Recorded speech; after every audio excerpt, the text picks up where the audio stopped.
کچھ لوگوں کو نا ویسے ہی مچھر لڑتے رہتے ہیں، وہ یار قصے کہانیوں والے مولوی آ گئے ہیں۔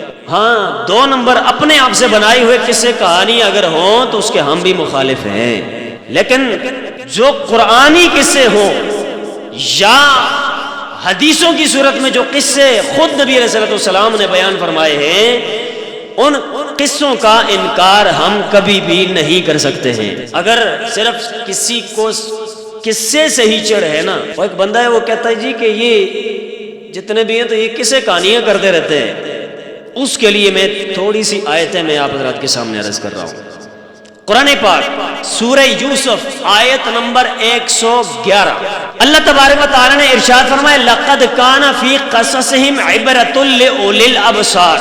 اللہ پاک فرماتا ہے کہ یہ جو قصہ، یہ سورہ یوسف ہے نا، تو سورہ یوسف کا جو قصہ بیان کیا گیا ہے، فرمایا اس میں اولو الابصار کے لیے، صاحب بصیرت لوگوں کے لیے عبرت ہے۔ کیا ہے؟ عبرت ہے۔ اور اس قصے کو اللہ پاک نے خود قرآن میں بیان فرمایا ہے، تو پتہ چلا قصہ بیان کرنا اللہ پاک کی سنت ہے۔ کس کی سنت ہے؟ ہاں، لیکن جو علم سے جاہل ہو اس کو کیا پتہ ہے، وہ تو یہی کہے گا جناب یہ قصے مولوی جناب قصے سنا کے تو وقت گزار دیتے ہیں۔ اگلی آیت سورہ غافر ہے، آیت نمبر 78 ہے۔ رب کائنات نے ارشاد فرمایا وَلَقَدْ أَرْسَلْنَا رُسُلًا مِّن قَبْلِكَ مِنْهُمْ مَنْ قَصَصْنَا عَلَيْكَ وَمِنْهُمْ مَنْ لَمْ نَقْصُصْ عَلَيْكَ۔ فرمایا البتہ تحقیق ہم نے بھیجے رسول آپ سے پہلے، منہم من قصصنا علیکا، ہم نے جو آپ سے پہلے رسول بھیجے ہیں ان میں سے کچھ نبیوں رسولوں کے قصے ہم نے آپ کو اے نبی بیان فرمائے ہیں۔ تو اب یہاں سے یہ پتہ چلا کہ قصے جو حقیقی ہوں، سچے ہوں، صحیح ہوں، وہ بیان کرنا اللہ کی سنت ہے ہی، لیکن صحیح سچے قصوں کو سماعت فرمانا میرے اور آپ کے نبی کی سنت بھی ہے۔ کس کی سنت ہے؟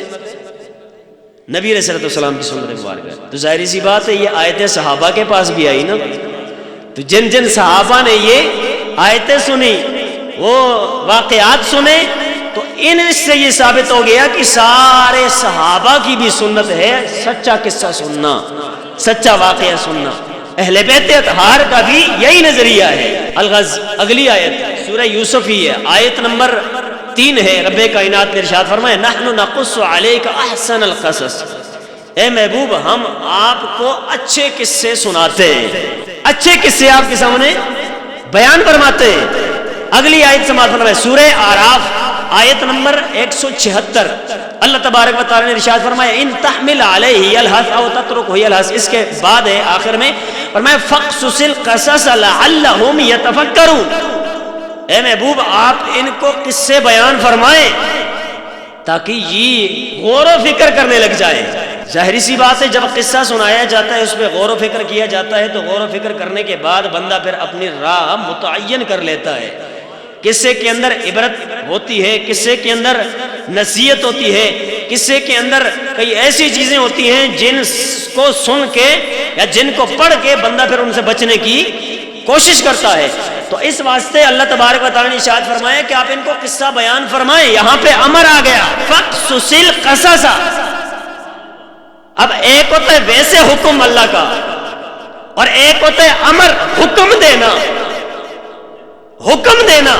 تو الامر للوجوب، امر جو ہوتا ہے یہ وجوب پہ دلالت کرتا ہے۔ تو اس کا مطلب یہ ہے کہ اللہ پاک نے فرمایا کہ یہ جو قرآنی قصے ہیں ان کو بیان کیا کرے، ان کو بیان کیا کرے۔ اچھا اگلی سورہ نساء آیت نمبر 164 کے اندر رب کائنات نے فرمایا وَرُسُلًا قَدْ قَصَصْنَاهُمْ عَلَيْكَ مِنْ قَبْلُ وَرُسُلًا لَمْ نَقْصُصْهُمْ عَلَيْكَ، یہ میں نے پیچھے آیت پڑھی اسی طرح ہے، اس کا مفہوم بھی فرمایا اے محبوب ہم نے آپ کو بعض نبیوں کے قصے سنائے ہیں، بعض کے نہیں سنائے ہیں، بعض کے سنائے اور بعض کے نہیں سنائے۔ اسی طرح سورہ آل عمران آیت نمبر 62 اللہ تبارک و تعالی نے ارشاد فرمایا ان ھذا لہو القصص الحق، یہ سچے قصے ہیں، یعنی قرآنی قصے جو ہیں سچے قصے ہیں۔ تو یہاں سے یہ میں نے آپ کے سامنے 6 آیتیں پڑھی ہیں، 6 مقامات سے قرآن پاک کی آیات پیش کی ہیں۔ تو ان آیات سے پتہ چلا کہ سچا قصہ بیان کرنا یہ اللہ کی بھی سنت ہے اور اللہ کے بعد اللہ کے نبی کی سنت بھی ہے اور اللہ کے نبی کے بعد اللہ کے نبی کے صحابہ کی سنت بھی ہے. اور اللہ پاک نے سچے قصے خود بیان فرمائے. تو بات ہے اب سننے والی، تو سننا، سچا قصہ سننا یہ میرے نبی کی بھی سنت ہے، میرے نبی کی صحابہ کی بھی سنت ہے اور سارے نیک لوگوں کی سنت ہے. اور جو بندہ اس دور کے اندر آ کے صرف مولویوں کو ہٹ کرنے کے لیے کہے کہ جناب یہ قصہ ہی بیان کرتے رہتے ہیں، ان کے پاس ہے کچھ نہیں، یہ علم نہیں بتا سکتے، تو اس نے قرآن نہیں پڑھا ہے، اس نے قرآن نہیں پڑھا ہے. تو یہ تو ہوا جواب. تو ہم قصے وہ سناتے ہیں جو قرآن و حدیث کے مطابق ہوتے ہیں، جو قرآن و حدیث میں مذکور ہوتے ہیں، جن کو خود نبی علیہ السلام نے بیان فرمایا ہوتا ہے، اللہ تبارک و تعالیٰ نے بیان فرمایا ہوتا ہے. تو الغرض یہ چیز تو کلیئر ہو گئی نا کہ قصہ بیان کرنا یہ کوئی ناجائز کام نہیں. اپنے باپ داداؤں کے قصے بیان اگر کیے جائیں اسی بندے کے جو انکار کرتا ہے تو وہ خوشی سے سنے گا میرے باپ دادی کی گل ہو رہی ہے.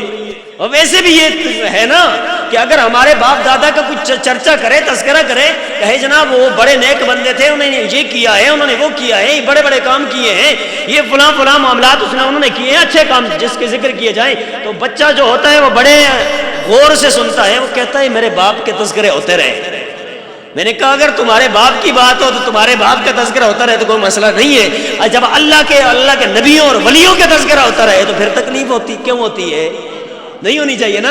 تو سنی وہ ہوتا ہے جب اللہ کی توحید کی بات ہو، یا نبی علیہ السلام کی رسالت کی، یا نبی کے صحابہ کی، یا نبی کے اہل بیت کی، یا تابعین کی، تبع تابعین کی، یا بزرگان دین میں سے کسی کی بھی تعریف کی جائے، ان کی توصیف کی جائے، ان کی شان کو بیان کیا جائے، تو سنی کے ماتھے پہ 12 نہیں بجتے ہیں بلکہ سنی مچل جاتا ہے، خوش ہو جاتا ہے.